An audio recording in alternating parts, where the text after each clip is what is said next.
मुझे याद आ रहा है स्वामी जी कि इसी बारिश पे किसी ने कुछ लिखा है, बरसात तो दीवानी है क्या जाने, किस राह से बचना है, किस छत पे बरसना है क्या जाने, लेकिन बाकी लोगों को तो पता है कि किस राह पे खड़ा हुआ कौन सा गोलगप्पे वाले का माल जो है ठीक है और बारिश के वक्त नहीं खाना है, बारिश के वक्त कैसे इन्फेक्शन वाली चीज़ों से खुद को बचाना है, क्योंकि इसकी वजह से बहुत सारा केमिकल लोचा शरीर के अंदर होता है।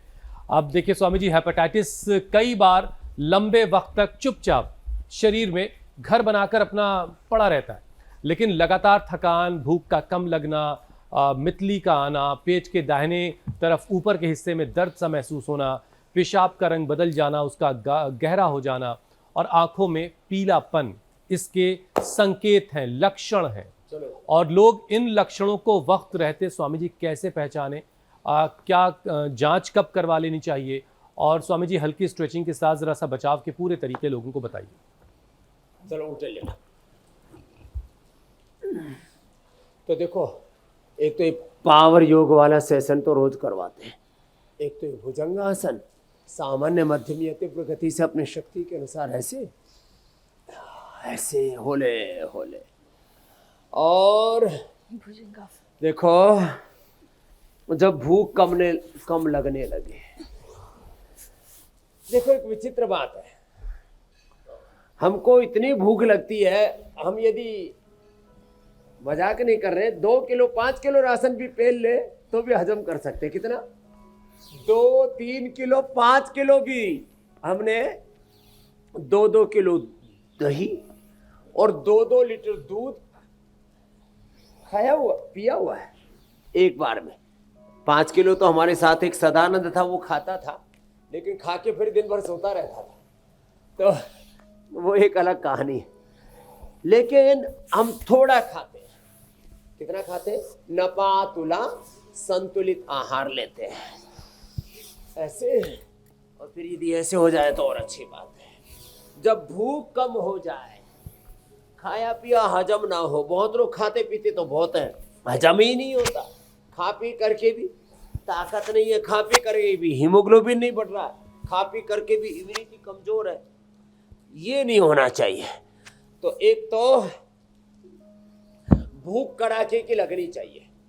हाँ, ये तो थोड़ा सा कठिन हो जाता है, लेकिन अभ्यास से तो हम तो ऐसे टनाटन करते हैं, यो ऐसे ऐसे। इतना भी ना हो तो कम से कम भुजंगासन और ये मिश्रदन, ये और ऐसे ऐसे और यूं ऐसे।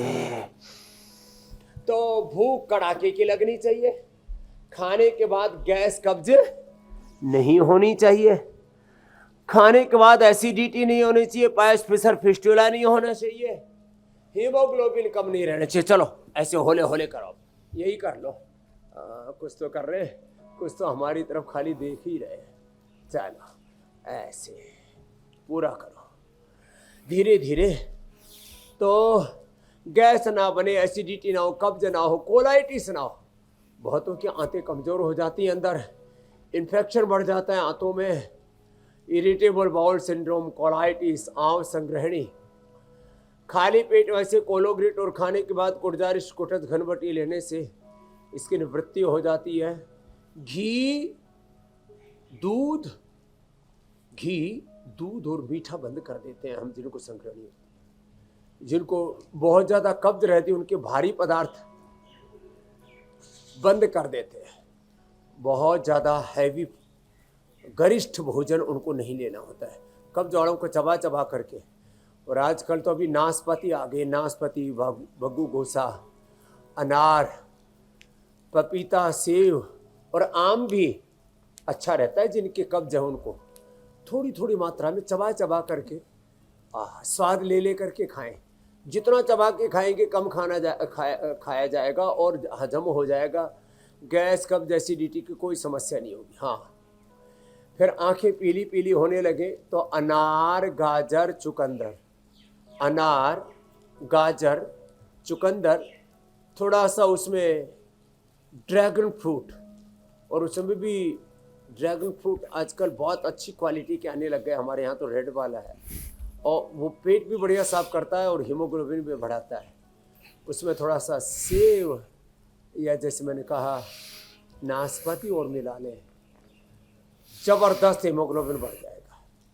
और यदि लीवर बहुत ही ज़्यादा कंडम हो चुका है, कहते हैं ना लीवर का भट्ठा ही बैठ गया, तो भूमि आंवला पुनर्नवा मकोई और भूमि आंवला पुनर्नवा मकोई आदि ताज़ा जड़ी बूटियाँ सबको मिल नहीं पाती, उनके लिए हमने फिर ये प्रबंध कर दिया सर्वकल्प और कायाकल्प का काढ़ा। इससे सस्ता और इससे अच्छा उपाय नहीं हो सकता। ये इतनी ज़बरदस्त जड़ी बूटियाँ हैं सर्वकल्प कायाकल्प की, पेट एकदम परफेक्ट हो जाएगा, पाचन